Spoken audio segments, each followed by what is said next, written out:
You know, I sometimes find myself being a fan of episodes where you get like a little bit of backstory, right? Like, I don't need an extensive, like, here is 6 episodes as to how this happened. Nah, I don't need that. You can literally give me that shit in the span of an episode and I'll be like, all right, that's just the gist. Like, that's all we really need. And this episode did just that. It also solidified that I fuck with Sid the long way. A lot of the comedic moments were some of those like very subtle comedic moments. They don't have to be like relatively huge, but when they hit, they hit. And that's exactly what happened here as well. I remember somebody in the comment section being like, Nishino is gonna be reincarnated as his sister. Lol. Right? Like, I wasn't gonna be like, okay, you just spoiled me, but you don't want to do that. Obviously, this isn't Nishino, right? But looks exactly like her. Maybe I'm wrong and this is actually Nishino, but their bond is a little weird. It's a little odd, I should say, because it's almost as if she knows what he is and what he's able to do, but she's just playing along as if like, oh yeah, you know, I'm obviously the strongest one here and can't none of y'all fuck with me type shit, right? Like, that's what she came across as. They gave us the explanation as to like, you know, the kids that are born in that family usually become like high profile, like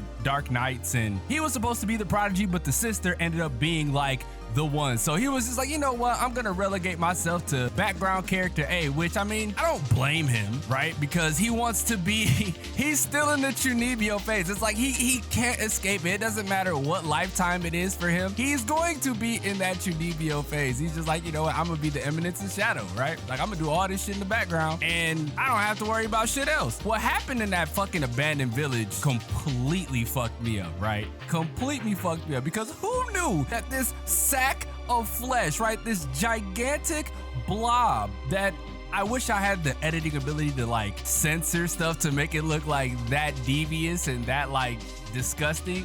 That would have been so sick. I'm gonna learn that one of these days. But who knew that this thing would turn into the beautiful and lovely Alpha? Like, what the fuck? He slaughtered all of those bandits, bro, like with no hesitation, no issue, gave them the business. I fucked with that. I thought that was hard, right? Just to turn Alpha to Alpha. But the coolest part of that whole sequence was the fabrication of the situation, bro. He literally lied about the whole thing. Maybe the cult of Diablos is actually real, because obviously we see at the end when the Shadow Garden, you know, the squad, the gang, when they bring up like the cult of Diablos to the guy who kidnapped his sister, he flips out about it. So obviously, you know, they're a thing. But the way he fabricated the story to make her like swear fealty to him was kind of fucking funny, bro. I can't lie. And it's not like what he said, it's just how he said it and how he explained it. His mannerisms as he explained it. There's no way you can do this without being an idiot. And then the fact that you're so strong that they have no choice but to be like, all right, yeah, that sounds legit. It was like that majority of the time, right? Like, it was always those redundant blunders that happened every time. Like when he was training with his sister with the sword, right in the way of the sword. Like, you seen that he was pretending, he was like, oh shit, I could just like stop time and do these weird ass movements and then just get smoked by the sword so he could continue to pretend to be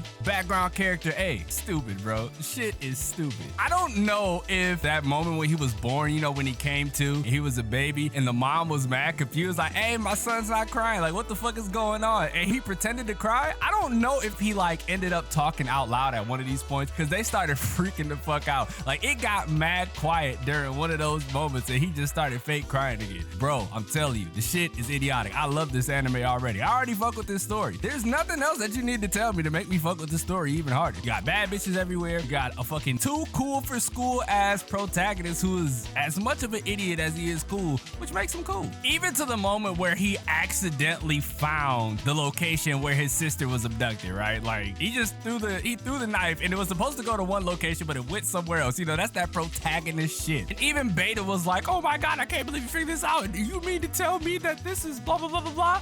Bro, excellent execution, right? And then when they get to the cave, the shadows go to work. Watching Alpha fight him was so fucking dope. And they just stood there spewing all the shit that Sid would say, right? Like, it's dope. It's really dope. And when he fell through the ground, I know I'm getting ahead of myself, but when he fell to the ground and it was like, yo, we should go after him. And Alpha was like, nah, he's falling right to where he was. And we panned to the shot of him being like, oh shit, I'm lost. Like, bro, what the fuck? And he folds the guy, right? Like, he folds him. But I want to like get to some like story shit, because obviously his sister cares for him a great deal. She went berserk for just a quick second.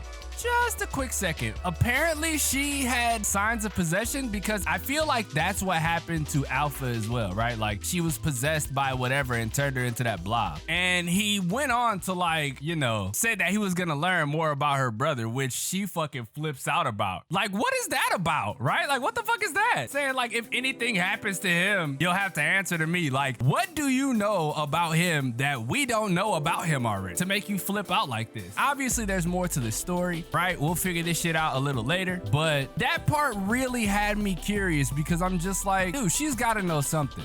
There's some information that's being withheld that'll be revealed in like episode 3, 4, or 5 that is going to be very important to like this segment of the story. But yeah, fast forward to where I ended off at on the last tirade. Cid went to town on this guy, even in his like ultra berserk state, because as he was fighting Alpha earlier, he took that one pill, right? And he became a little berserk, and he was still like sort of sane and fighting and shit. Alpha handled that. But when he got to fighting Cid, he took all of them. He gave no fucks about like what was going on, and Cid handled it. Bro, it was so dope because he was giving him a lesson the whole time, and the English, it wasn't, I can't even say it was English, because it was very clear what he was saying lesson 1, lesson 2, and lesson 3 and shit like that, bro. And then, you know, he had a moment where he found the amulet and he kept it. I wonder why he kept it, all to get told like everything was going like perfectly fine, right? Like everything, it was, you know, it was a typical protagonist ending, and he's like, yeah, we did this shit, blah, blah, blah. All just to get told that they have to leave him. What? Excuse me? Why the fuck does that have to be the case? Why are they leaving? Obviously, we're gonna find out next episode, right? There's no way like we just like separate. I love anime where they just throw you a quick bone, right? Like, they're like, yeah, here, you know, this is your gift. Congratulations, you finished the episode. Just to have a fucking wrench thrown in that whole situation, and then shit like this happens. Leaves you curious for the next episode. But anyways, man, let me know if y'all enjoyed this episode. Let me know if it stuck to the script, if they deviated at all, because I know y'all said that they threw something from like volume 4 or some shit like that, just to sort of give us like a refresher to make things a bit easier to understand and a bit easier to digest. Let me know if some of that shit happened here. Leave a like if you enjoy, subscribe if you're new. Trying to get back to this daily video schedule. However, there are some things that are out of my power. I'll do what I can to make good on my, you know, on my deeds and on my like promises and shit like that. So I appreciate y'all for always pulling up. As y'all know, it's your boy XDomoSenpaix, and I will catch you guys in the next video.